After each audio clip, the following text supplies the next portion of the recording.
বেসরকারি ব্যাংকের কর্মকর্তা-কর্মচারীরা কোনো ধরনের পেনশন পান না। এ কারণে সরকার চায়, এসব ব্যাংকের কর্মীরা সর্বজনীন পেনশন কর্মসূচির স্কিম আওতায় আসুক। এ লক্ষ্যে তাদের জন্য উপযুক্ত কর্মসূচিও বাছাই করেছে সরকার। এর নাম প্রগতি। ২০৩০ সালের মধ্যে দেশের প্রায় ৪ কোটি পরিবারে অন্তত একজন করে সদস্যকে সর্বজনীন পেনশন স্কিমের আওতায় আনার লক্ষ্য বাস্তবায়নে ব্যাংক খাতকে ভূমিকা রাখার আহ্বান জানানো হয়। ব্যাংকগুলো নিজ নিজ প্রতিষ্ঠানের কর্মকর্তা-কর্মচারীদের প্রগতি নামের স্কিমে অন্তর্ভুক্ত করতে প্রয়োজনীয় ব্যবস্থা নেবেন। রাষ্ট্রমালিকানাধীন ব্যাংকের সব শাখায় সর্বজনীন পেনশন স্কিমের জন্য আলাদা ডেস্ক স্থাপন করতে হবে। এছাড়া ব্যানার প্রদর্শন এবং ব্যাংকের নিজস্ব বিপণন কার্যক্রমে বিষয়টি অন্তর্ভুক্ত করার পাশাপাশি বেসরকারি ব্যাংকের সব কর্মকর্তা-কর্মচারীকে প্রগতি স্কিমের আওতায় আনতে প্রয়োজনীয় উদ্যোগ নিতে হবে। বৈষম্যহীন আর্থসামাজিক উন্নয়ন ও টেকসই রাষ্ট্রীয় সক্ষমতা অর্জন শীর্ষক অংশে বেসরকারি খাতে নিয়োজিত ব্যক্তিদের বার্ধক্যের সময়ে আর্থিক নিরাপত্তা নিশ্চিত করতে পেনশন তহবিল গঠনের প্রতিশ্রুতি রয়েছে। প্রগতি, প্রবাস, সুরক্ষা ও সমতা এই ৪ স্কিমে মোট নিবন্ধিত সদস্য ৩,৭৭,৯৩০ জন।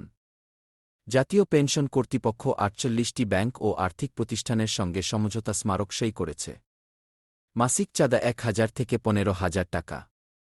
অবসরের পর আজীবন মাসিক পেনশন সুবিধা পাবেন। দেশে বেসরকারি খাতে কর্মরত প্রায় ১,৮০,০০,০০০ নিবন্ধিত শ্রমিক কর্মীর বড় অংশই অবসর পরবর্তী কোনো আর্থিক নিরাপত্তার আওতায় নেই। সরকারি চাকরিজীবীরা পেনশনের আওতায় থাকলেও বেসরকারি খাতে এ ধরনের প্রাতিষ্ঠানিক ব্যবস্থা অনুপস্থিত।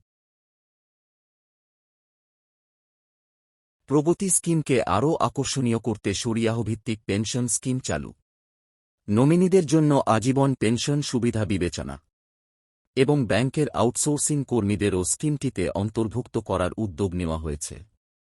বাংলাদেশ ব্যাংক ও রাষ্ট্রমালিকানাধীন ব্যাংকগুলোয় পেনশন আছে। যেসব ব্যাংকে নেই, সেগুলোর কর্মীরা প্রগতি স্কিমে এলে অবসর জীবনে তাঁরা পেনশন ভোগ করতে পারবেন। প্রগতি স্কিমের বৈশিষ্ট্য তুলে ধরে বলা হয়, এটি বেসরকারি প্রতিষ্ঠানের মালিক ও কর্মীদের জন্য বিশেষভাবে প্রণীত। কোনো প্রতিষ্ঠান স্কিমে যুক্ত হলে মাসিক চাঁদার ৫০% কর্মী এবং বাকি ৫০% প্রতিষ্ঠান বহন করবে।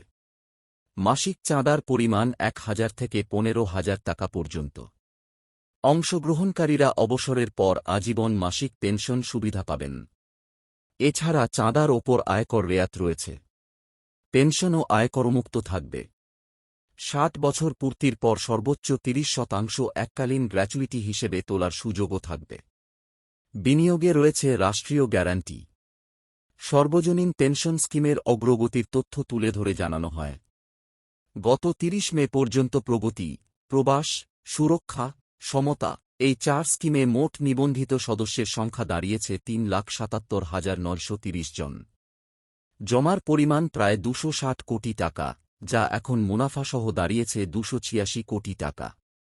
জাতীয় পেনশন কর্তৃপক্ষ ইতিমধ্যে ৪৮টি ব্যাংক ও আর্থিক প্রতিষ্ঠানের সঙ্গে সমঝোতা স্মারক সই করেছে।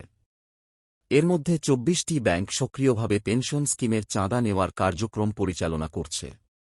বাংলাদেশ ব্যাংক ও রাষ্ট্রমালিকানাধীন ব্যাংকগুলোয় পেনশন আছে। যেসব ব্যাংকে নেই, সেগুলোর কর্মীরা প্রগতি স্কিমে এলে অবসর জীবনে তাঁরা পেনশন ভোগ করতে পারবেন। বেসরকারি ব্যাংকে কর্মী রয়েছে ১ লাখের বেশি। বিস্তারিত জানতে ও নিবন্ধন করতে ভিজিট করুন জাতীয় পেনশন কর্তৃপক্ষ ওয়েবসাইটে।